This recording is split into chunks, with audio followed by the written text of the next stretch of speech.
அறிவொளி அன்பர்கள் அனைவருக்கும் அன்பான வணக்கம்.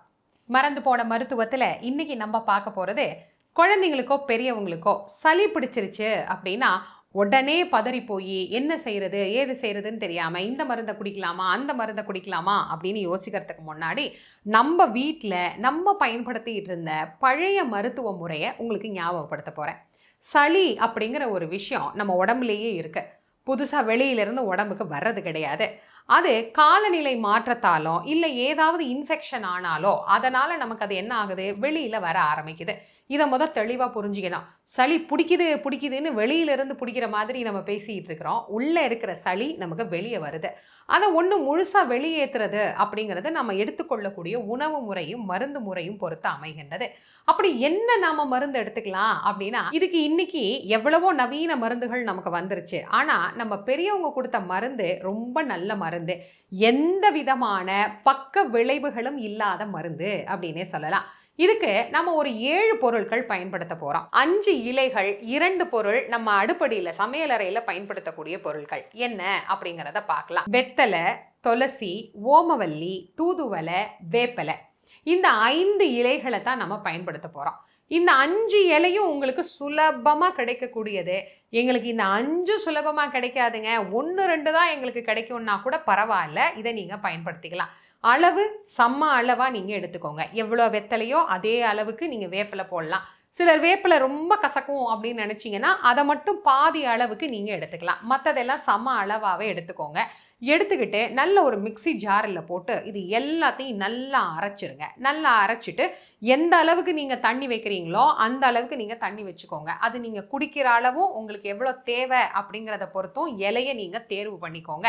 ஒரு 4 பேர் 5 பேர் குடிக்கணும்னா எல்லாத்துலேயும் ஒரு கைப்பிடி போட்டிங்க அப்படின்னா சரியாக இருக்கும். போட்டு 5 டம்ளர் தண்ணி வைக்கிறீங்க அப்படின்னா அந்த 5 டம்ளர் 3 டம்ளர் ஆகிற வரைக்கும் அதை நல்லா கொதிக்க விடணும்.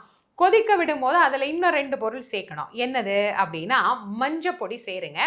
அதுக்கப்புறமா கொஞ்சம் மிளகுத்தூள் சேருங்க.